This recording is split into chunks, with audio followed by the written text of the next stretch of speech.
What up, y'all? It's Joe Budden, here to talk about Prize Picks. Prize Picks is the best place to win real money while watching football. You can get up to 100 times your money. Prize Picks will give you $50 instantly when you play your first $5 lineup. You don't even need to win to receive the $50 bonus. It's guaranteed. Just download the Prize Picks app and use code SPOTIFY. That's code SPOTIFY on Prize Picks to get $50 instantly when you play a $5 lineup. Prize Picks. Run your game. Must be present in certain states. Visit prizepicks.com for restrictions and details.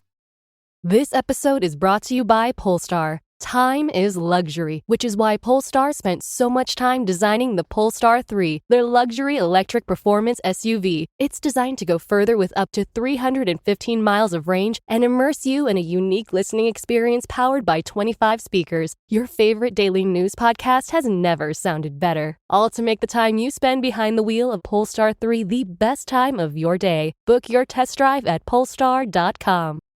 Hi there and welcome to the Byline podcast. My name's Adrian Goldberg, and this time, what can possibly bring peace to Israel and Gaza as we approach the first anniversary of the current conflict?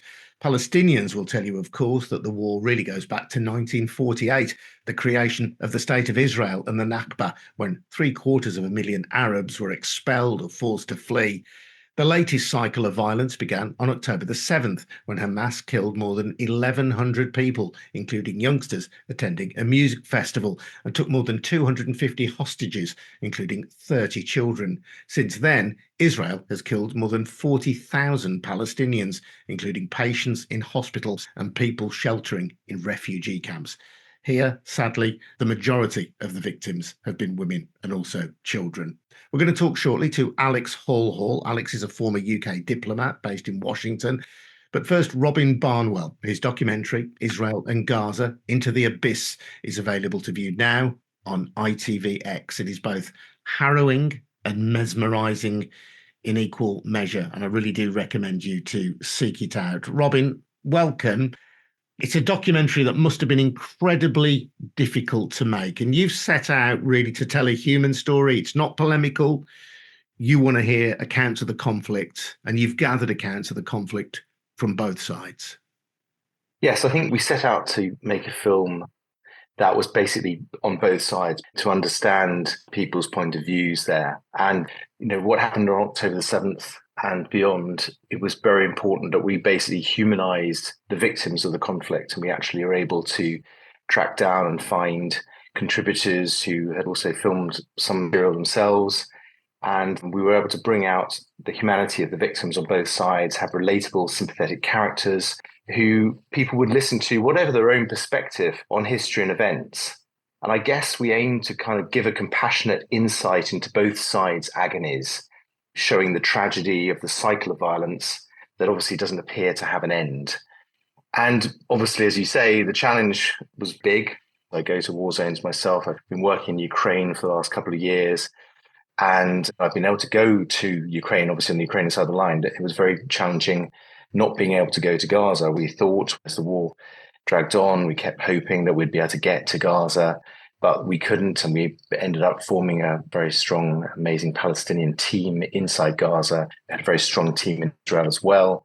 I was able to film in Israel, but obviously, as you know, there is no free and unfettered access to foreign media inside Gaza still today, almost a year on into the conflict, which is a very unusual state of affairs. And in terms of Gaza then, you effectively had to get people to film themselves, to tell their own stories using mobile phones and so on. We took the decision not to ask or commission Gazans, either contributors or journalists, who were very worried about the dangers. And as you know, there's been an incredible number of deaths amongst Palestinian journalists and local camera people covering the war.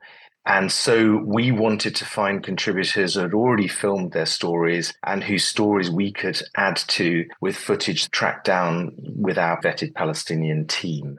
So it was a decision not to try and get anyone to take any excessive risk, the risks that they were already facing, which were considerable.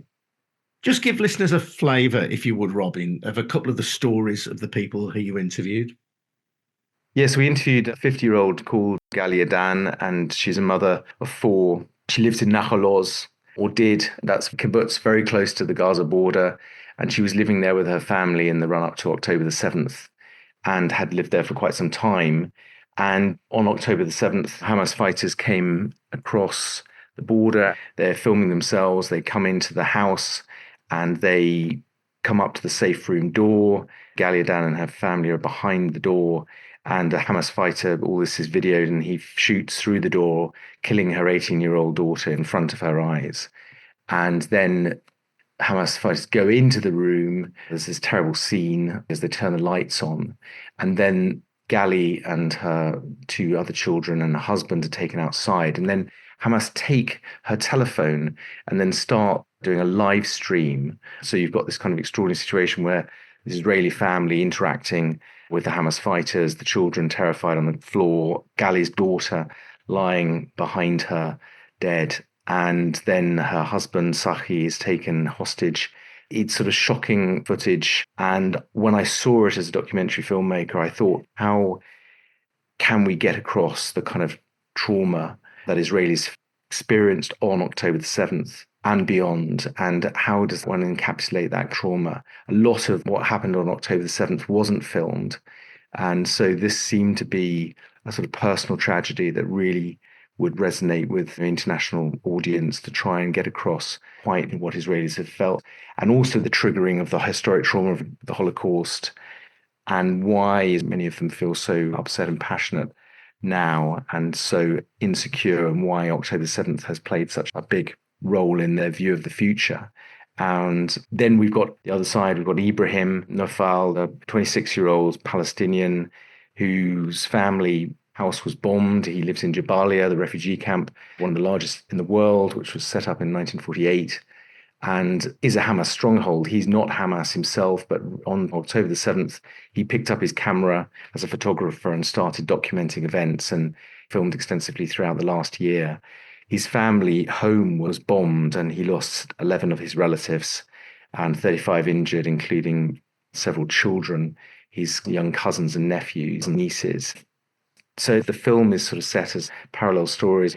It's trying to really get under the skin of what Israelis and Palestinians think about each other today and how that's going to impact the future. And I think it's fair to say, Robin, at the risk of being a bit of a plot spoiler, that we hear voices on both sides who were amenable to living with each other before, amenable to the notion, at least, of a two-state solution. But sadly now people who understandably cannot look beyond the immediate trauma that each has suffered. Yes, Gali is one of those people from the kibbutzim along the border. A lot of people living there were so-called left-leaning. They were much more likely to be Israelis who were in favor of a two-state solution, much more likely to be in favor of a peace agreement with the Palestinians. And Gali is one of those people who has had her perspective change dramatically as a result of October the 7th. And she now feels, how can I believe in a two-state solution if the Palestinians basically want to annihilate, as she says. Her view is one that quite a few Israelis now think there are no innocents in Gaza. You know, that's quite a common thing you hear on the ground in Israel. You know, they feel people video the images of Gazans celebrating October the 7th and what happened. That has basically made it very, very difficult for them to see a future where Israel is sitting alongside a Palestinian state. On the other side of the line, we film a doctor, head of surgery at the Indonesian hospital in northern Gaza. He ends the film. This is a sort of journey in the film, seeing people's perspectives shift and change.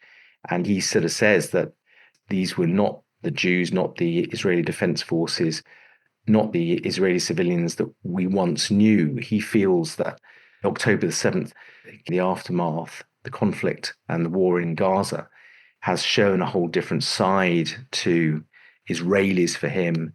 He said Israelis, Palestinians, there was some kind of form of coexistence. Obviously, it was very, very complicated and difficult. But really, he feels that this is a sort of turning point. Well, let's hear from those people now in their own words. הייתי מאוד פרו שתי מדינות. I was very much in favour of a two-state solution and giving all the rights to the Palestinians in Gaza. וב-7 באוקטובר On October the 7th, I found out that the hatred towards Israelis and Jews spans all generations. היא חוצת דורות. I don't think it's possible to live as two states when one of them wants to annihilate the other.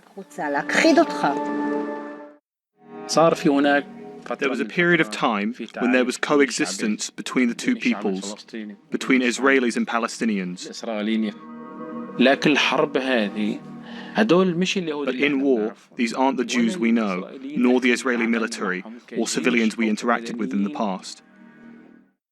So those were the voices of Dr. Mohammed El Ran, the former head of surgery at Gaza's Indonesian hospital, and Gali, an Israeli citizen, before that. So, Robin, I know as well, there are more positive voices in the documentary. Two of the other characters, Ibrahim I mentioned, from another kibbutz near Oz, a lady called Batsheva Yahalomi. Her husband is missing, kidnapped in Gaza, not sure his fate. Her son, 12-year-old, was also kidnapped on that day. She managed to escape. The son was released, but Ohad is still missing. Now, she says, I would love to meet. She calls them terrorists who came to my house that day. I'd love to meet them again. They're, in fact, the first Gazan Palestinians that she'd met in her life on October the 7th when they turned up at her house. And she says, look, we've got to live alongside each other. None of us are going away. We've got to figure out a solution. And Ibrahim is very much along the same lines. He's not saying Israel should not exist. He's accepting that the Israelis and Palestinians should find a solution of some kind. Now, these views, as you know, are very unpopular on both sides at the moment. So those are views you find in a minority of people airing these days. But they are there. Interesting. And Alex, as I mentioned, that you've been a UK diplomat. You spent a significant part of your career in Washington, D.C., and the Western powers are often talking about a two-state solution. That is their preferred option. But it seems to me that after October the 7th and listening to the evidence on Robin's documentary as well, it's very difficult to have a two-state solution when people on both sides of that divide don't want to have a two-state solution. Thank you for bringing me into this conversation. And Robin, that sounds like an incredibly valuable and moving bit of filming that you have done, which just illustrates the depth of the trauma and explains the lack of trust on each side. The issue with the two-state solution is, yes, for all the reasons that have been spelled out over the 20 or 30 years that we've been trying to achieve a two-state solution, the substance of the negotiations are incredibly difficult. Then you add to that the successive years of trauma and distrust as previous deals have broken down. And now you have this appalling conflict, which is raising a whole new generation of people who have reason to fear or hate the other side and don't see each other's side's pain as well, which I think is very disturbing. The number of Israelis who have sort of blocked out what's actually happened to Palestinians on the West Bank and Gaza, and the number of Palestinians who can only see the devastation happening around them and maybe perhaps are blocking out what Hamas did or are choosing to justify it because it's the result of so many years of occupation. So all those reasons, it makes it incredibly hard. Then you add in the incredibly poor quality leadership on both sides of this ghastly scenario. The Palestinians have never had decent leadership, and Hamas is beyond the pale. I mean, there is no way you could expect Israelis to accept a negotiation with Hamas. But the Israelis are not being well served by their current leadership. They have a man, this is Netanyahu, of course, whose incentive is unfortunately to keep the war going, because when the war ends, it is likely his coalition will break up. He will be out of office on current opinion polls. Although he personally retains a strong degree of support, there isn't enough for his coalition to be re-elected. And he will then go back to facing some of the criminal charges that had been hanging over him before he became prime minister again. So there's no incentives on either side. And then you add into that the incredibly difficult timing in the run up to the US election. And the issue about the Israel Palestinian conflict is it seems to be so toxic, not just between the immediate parties themselves, but globally. And we're seeing that playing out in demonstrations between pro Palestinian supporters or activists for a ceasefire. And then those who say, well, you're all just anti Semitic and we need to protect Jews on our campuses. And so this is sort of stirring people around the world. And then in the global south, you have people saying, you in the West, you're guilty of double standards. You keep going on about the war in Ukraine, but we see you not holding Netanyahu to the same standards of conduct in the way he's handling the war, the amount of deaths, and you're speaking with two faces. So there are all these incredibly difficult factors at play. So, yes, going back to your question, is it completely fanciful to talk about a two-state solution? And I go round and round and round in my head about this as well. And the answer is, well, what other option is there? There actually isn't another option unless you say one side thinks they can absolutely obliterate the other, which won't happen. It's not actually going to happen. A one state solution is definitely not feasible anymore because the lack of trust and the trauma, I can't remotely imagine these people living completely intertwined. So you are left with this terrible solution that is very difficult of a two-state solution where they are actively kind of separated. And you have to provide security guarantees for Israel and you have to provide security guarantees for Palestinians. There is one tiny ray of hope that I was actually reading about this morning before coming on air with you, which is the opinion polls. When you dig down into them, I read a very interesting analysis. If you ask people just point blank, do you support a two-state solution? On both sides of the conflict, people say absolutely not.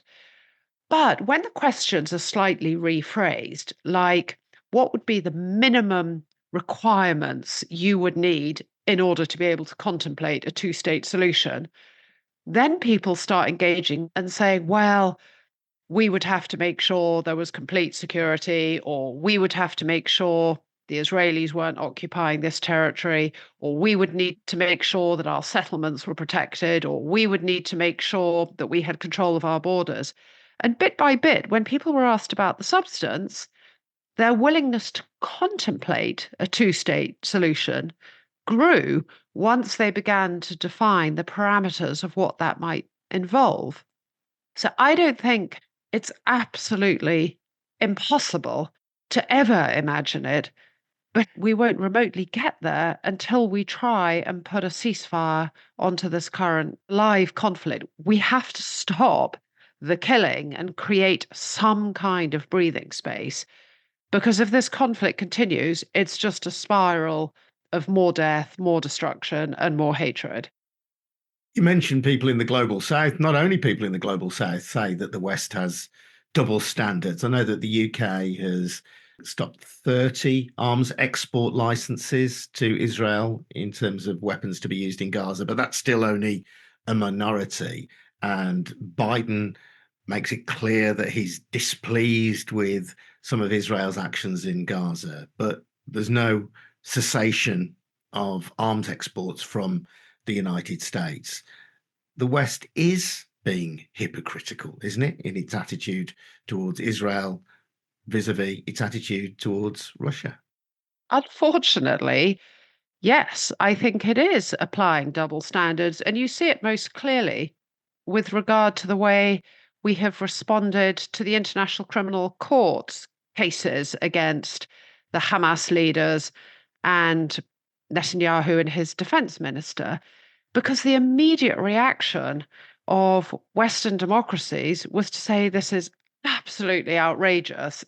And they particularly pointed out, and it's completely outrageous because it's implying that Hamas and Israel's democratic government are equal and one's no worse than the other. But I read the language of the indictments, and the indictments made it very clear that they are each being prosecuted or accused of very different crimes of a completely different nature. And for Hamas, it is grotesque war crimes, crimes against humanity, torture, kidnap, terrorism, rape, killing of children in the most. I mean, it is a really stark, and nobody has any doubt that Hamas is guilty of all these things. On the Israeli side, it is about threatening to hold up or actually blocking humanitarian aid as a deliberate strategy, and questions over whether their handling and conduct of the war is sufficiently in line with the international legal doctrine of proportionality, which means you can attack, but you have to take into account the likely legitimate military goal proportionate to the risk of civilian casualties. And there's a serious question about whether Israel is applying proportionality. And then there are questions about how Israel is treating Palestinian detainees. There's a lot of focus, for understandable reasons, on what's happened to the hostages, whose plight is absolutely agonizing. But there should also be legitimate concerns about how Israeli soldiers on the ground are conducting the war. And the International Criminal Court was set up in the aftermath of the Balkans conflicts and the genocide in Rwanda. And we all said never again, like we all said never again after World War II. And the powers pushing for the establishment of that court were ourselves. And it is really inappropriate for us then to say, it's fine for the International Criminal Court to issue arrest warrants for Vladimir Putin, but if you issue an arrest warrant against someone who we support, that is completely inappropriate. That's politicized justice. And Karim Khan, the International Criminal Court prosecutor, laid out his case very clearly. He said, what am I supposed to do?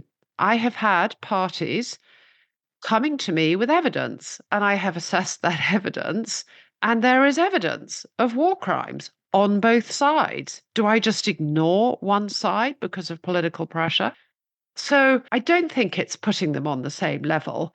Israel is a democracy. It was attacked on the 7th of October. We would seek to defend ourselves and respond if something like that happened to us.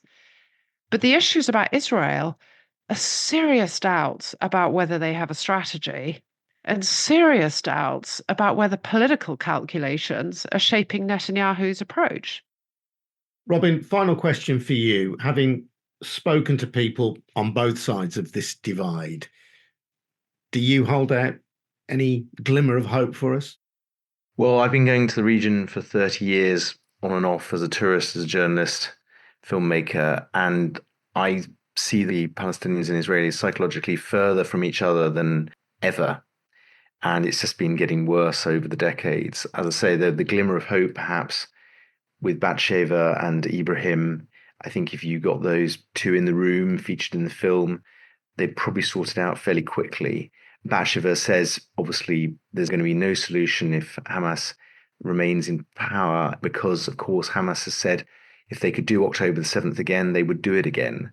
Ibrahim says, with Netanyahu and his government in power, he can't see any kind of solution. So even they, though they're willing to view a solution, they don't see a solution with the political leadership which either side has at the moment. Well, listen, all I can do is recommend that people check out your documentary. It really is, I think, unmissable, albeit hard viewing because of the nature of the content. It is called Israel and Gaza Into the Abyss, and that's available now to view on ITVX. Thanks as always to Alex Hall, a regular contributor to the Byline Times. And just before we go, just to remind you, we've got loads of great audio content these days from Byline. Just head over to bylineaudio.com and you get details of Utter Bollocks with John Mitchinson and Otto English, very funny myth-busting podcast, and Adventures in Americana with Bonnie Greer and Hardeep Matharu, which is an excellent listen as well. Bylineaudio.com. My thanks to Harvey White for helping me produce this episode of the Byline podcast. We'll see you again very soon. But for now, thank you. We'll see you again soon. Cheers now.